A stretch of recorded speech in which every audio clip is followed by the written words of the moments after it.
Halo Haliners, di video kali ini kita akan membahas sejarah nasional yang menjadi tonggak perpolitikan pertama di Indonesia. Ya, pemilihan umum legislatif Indonesia tahun 1955. Bagaimana sejarah terbentuknya pemilihan umum legislatif 1955 ini? Simak terus videonya. Pemilihan umum legislatif Indonesia 1955 atau biasa kita kenal sebagai Pemilu 55 adalah pemilihan umum pertama di Indonesia yang diadakan pada tahun 1955. Pemilu ini sering dikatakan sebagai pemilu Indonesia yang paling demokratis. Pemilu 1955 ini dilaksanakan saat keamanan negara masih kurang kondusif.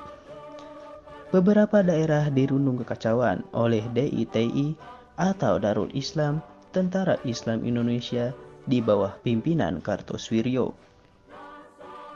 Dalam keadaan seperti ini, anggota angkatan bersenjata dan polisi juga tetap memilih.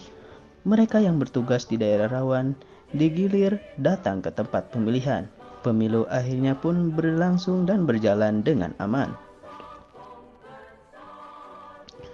Pemilu ini bertujuan memilih anggota-anggota DPR dan konstituante. Jumlah kursi DPR yang diperebutkan berjumlah 260 kursi. Sedangkan kursi konstituante berjumlah 520 atau 2 kali lipat kursi DPR.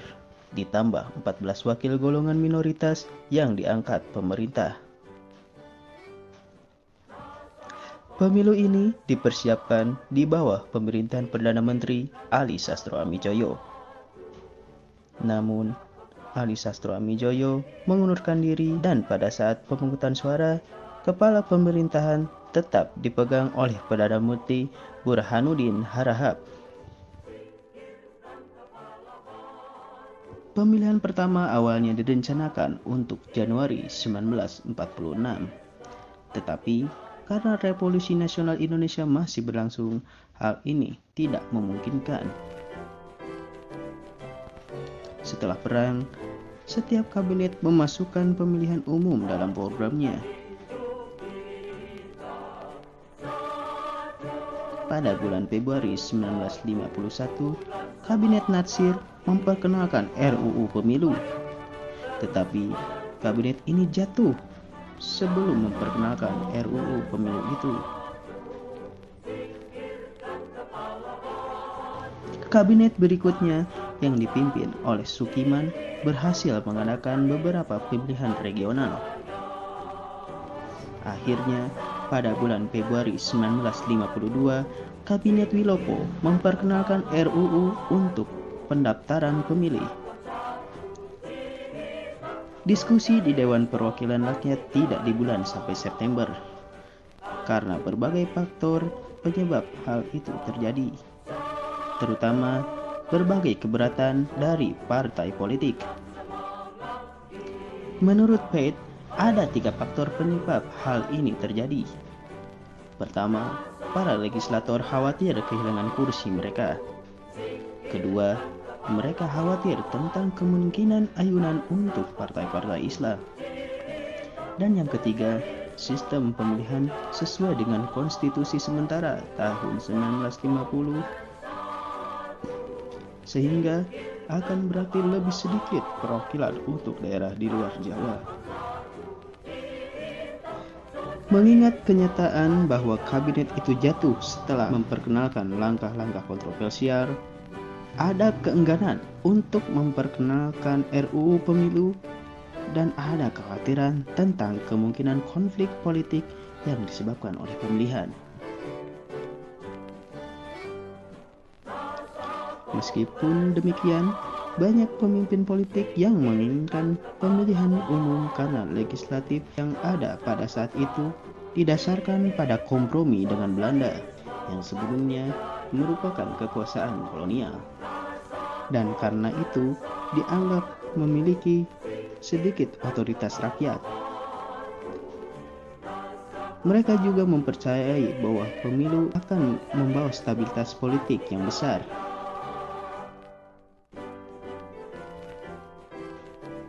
Hal ini semakin diperkuat oleh peristiwa 17 Oktober 1952. Ketika tentara bersenjata di depan istana menuntut pembubaran badan legislatif, menyebabkan tuntutan yang lebih besar dari semua pihak untuk pemilihan awal.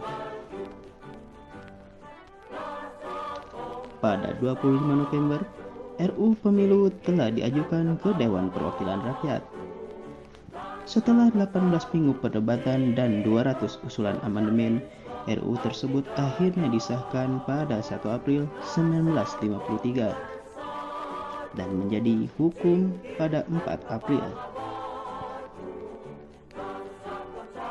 RUU ini menetapkan jumlah keanggotaan legislatif di mana satu anggota legislatif untuk 150.000 orang penduduk dan memberikan hak untuk memilih bagi semua orang yang berusia di atas 18 tahun atau yang pernah atau sudah menikah.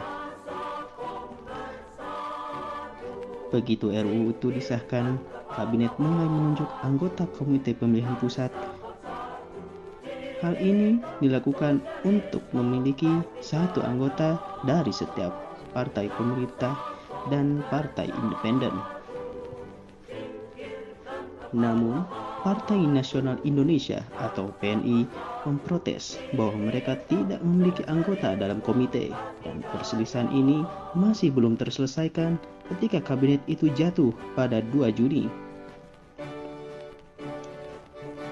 Pada tanggal 25 Agustus 1953, Perdana Menteri baru Ali Sastroamidjojo mengumumkan jadwal persiapan untuk pemilihan selama 16 bulan mulai Januari 1954. Pada tanggal 4 November, pemerintah mengumumkan Komite Pemilihan Pusat baru yang diketuai oleh anggota PNI S. Hadi Kusumo